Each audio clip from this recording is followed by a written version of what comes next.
Hello, my sweet squids. I've just recently got off my shift at the Olive Garden, and welcome back to another esteemed Yammy Noob video. We are talking about the best features found on new motorcycles today. The kind of stuff that's actually going to improve a bike's performance, safety, or overall comfort. Not just another bunch of useless junk that just gives manufacturers just cause to charge 5% more for the next model year. Looking at you, Suzuki. While oftentimes less is more, there are plenty of features that are pretty hard to live without once you've had the opportunity to experience them for yourself. Without further ado, let's get right into it.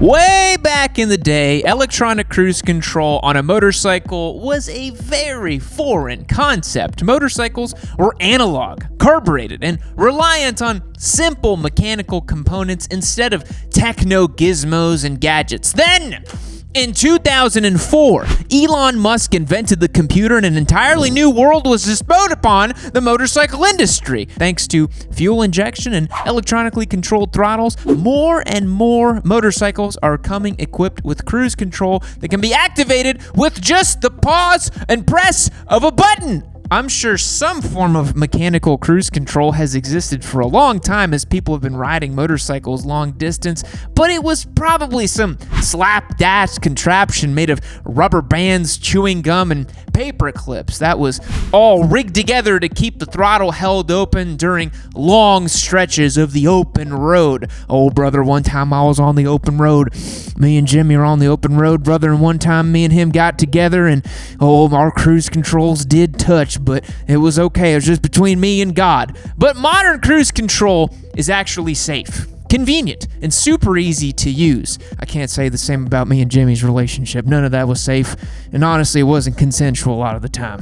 It becomes a massive game changer for long stretches of highway riding, allowing you to maintain speed without fatiguing your throttle hand, which is good. You don't want your hand to be out of commission when you arrive home to your waifu body pillow after a long day of riding. With ride-by-wire throttle and fuel injection, electronic cruise control allows the rider to set a desired speed and let the brains of the bike sort of work itself out as you kick back and daydream about your 10th grade Spanish teacher. Oh my God. Do you remember her? She had those hogs out, man. You know what I'm talking about? Yeah! No need to mess with any of the various little devices that use friction or resistance to mechanically keep the throttle stuck open. But hey, if it's stuck open, just pull in that clutch, baby. You ain't need no rider skill, just pull in that clutch. Cruise control is great, not just for reducing fatigue in your throttle hand and wrist, but also for managing speed or maximizing the fuel economy if your hubris and penchant for risk-taking told you that it was a good idea to skip the last gas stop. Now you've got a blinking fuel light and 30 miles to the nearest Texaco. High-end sport touring or adventure bikes like the Tracer 9, Multistrada V4, and BMW GS have had pretty advanced cruise control systems that often use radar adaptive technology, but cruise control has even trickled down to some middleweight offerings as well. In theory, any motorcycle with an electronic throttle should be able to utilize cruise control. Maybe one day we'll get to the point where it's a feature found on every single bike just like it is on cars, where it would be very strange for a car to be sold brand new without cruise control. The 6-axis IMU has completely changed the landscape of sport bikes and motorcycle racing. These bikes are able to be pushed harder and have limits tested with an extra layer of digital control that can help reel it in if it gets a little too spicy. A 6-axis IMU is used to measure lean, pitch, yaw, and rotation using different gyroscopes and sensors on a motorcycle. The data collected by this measurement unit is then used to influence the degree of intervention performed by various safety control systems like cornering ABS, traction control, and my favorite of the bunch, slide control.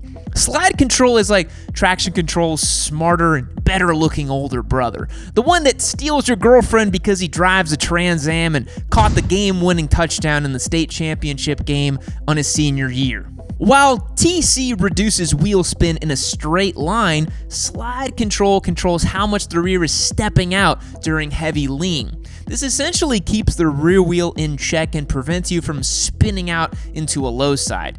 It is an awesome feature to have when you're accelerating hard out of corners, particularly on really high-powered sport bikes. It gives you that extra little boost of confidence to push the bike without worrying about losing control and having to post your GoPro footage to our motorcycles with the title, "Well, boys, it finally happened."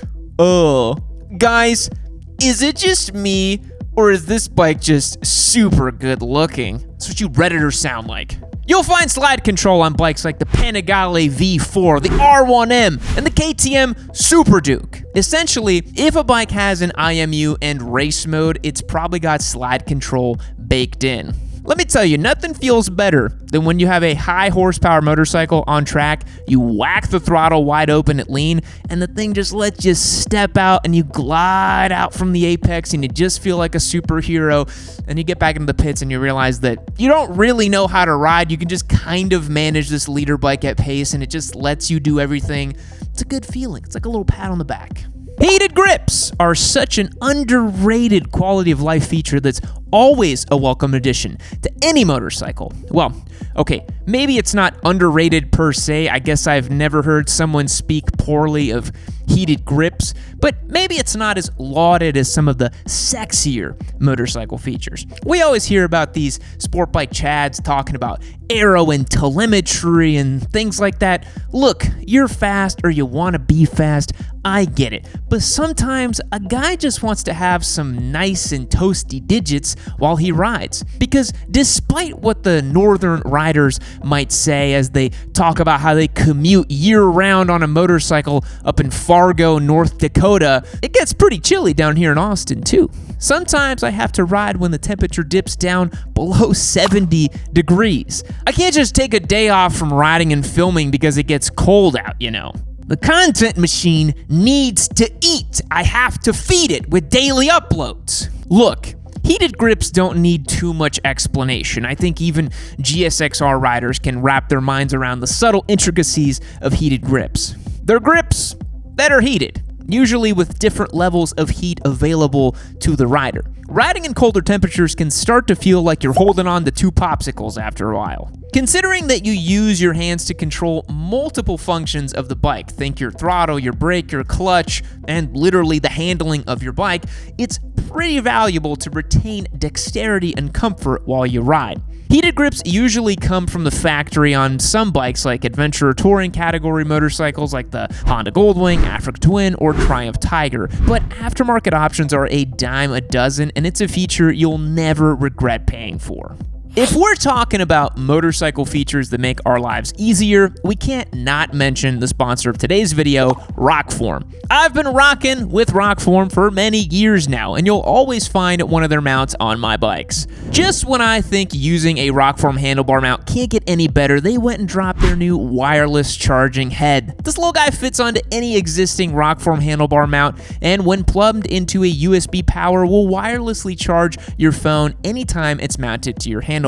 It's pretty sweet. It means no more arriving at your destination with 5% battery or fumbling around with extra cords every time you get on or off your bike. I really like it. You just slap your phone on there and it's charging. Whether you're commuting or heading out for a weekend canyon run, your phone stays powered, protected, and perfectly positioned. Rockform has been a long-time supporter of Yami Noob, and we really do appreciate it. So if you love what we do here and you need to upgrade your Rockform mount, or you want to jump on the bandwagon for the first time, hit the link in the description and use the code YN25 for 25% off your order.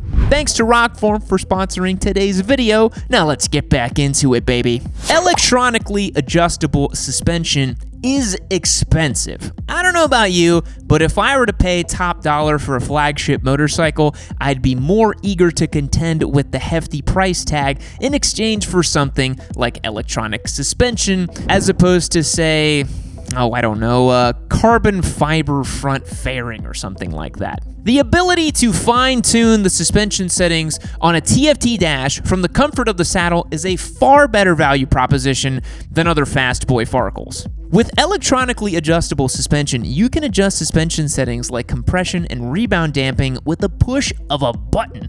oftentimes being able to preset settings designed for a specific type of riding.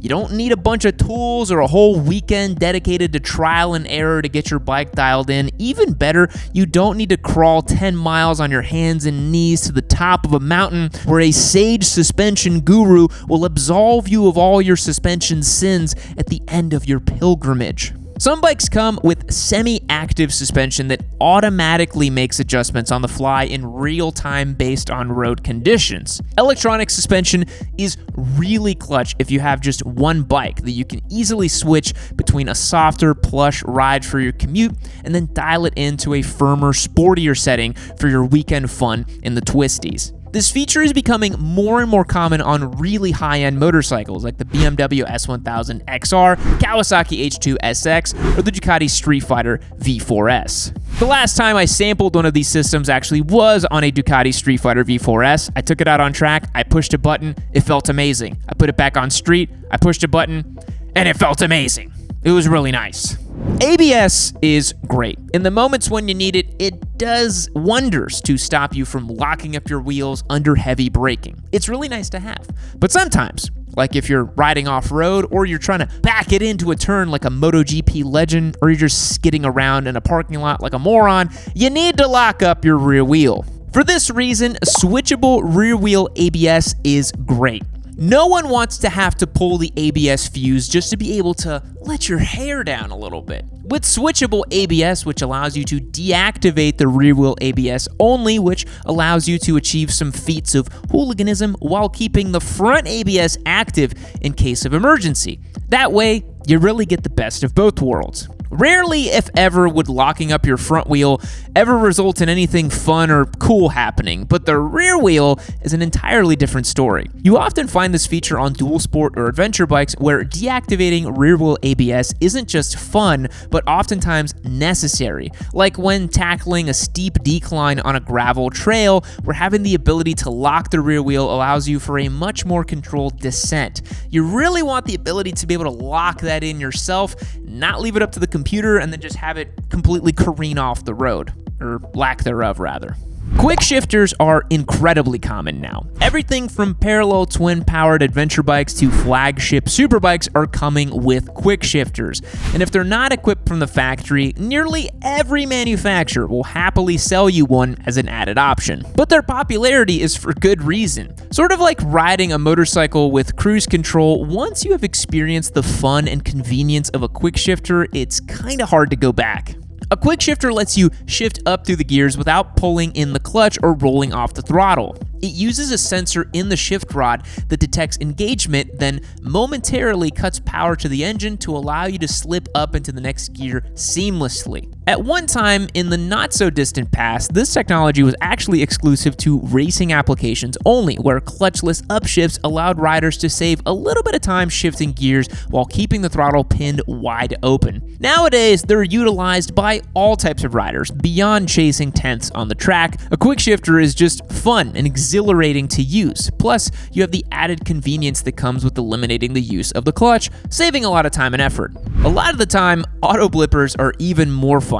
An autoblipper allows for clutchless downshifts. When you select a gear down, it automatically blips the throttle, which results in a smooth and easy downshift without any jerkiness. You can see how this would be beneficial on a racetrack as well, as you hammer into the braking zones, don't even think about using the clutch, and just grab gears down as quick as possible. Like I said, up and down quickshifters are everywhere now. It would almost be easier to list the bikes they don't come equipped on. Obviously, you'll find them on Ducatis and Aprilias, but they even come on more pedestrian intermediate bikes like the Suzuki GSX 8S or Trident 660. There's even entry-level motorcycles like the KTM 390 platforms that come with them standard as well. Alright, so we might be saving the best for last here, but I also had to bend the rules of the prompt a little bit. The last awesome feature we're talking about today is chassis and frame technology. A frame might be less of a feature and more of the core component of the motorcycle, one would say the most important part, but some bikes come with awesome frames while others do not. and the resulting difference in a bike's handling is night and day. A motorcycle's frame is doing a lot of the heavy lifting. New motorcycles benefit from decades of innovation in materials, geometry, and design philosophy that have a tangible impact on how a motorcycle feels to ride. Whether it's a stiff aluminum frame with a perimeter style, or a lightweight trellis frame, or some crazy carbon fiber monocoque frame, they're all lighter, stronger, and tuned for an optimal balance of rigidity and flex, and they flex on different directions as well too.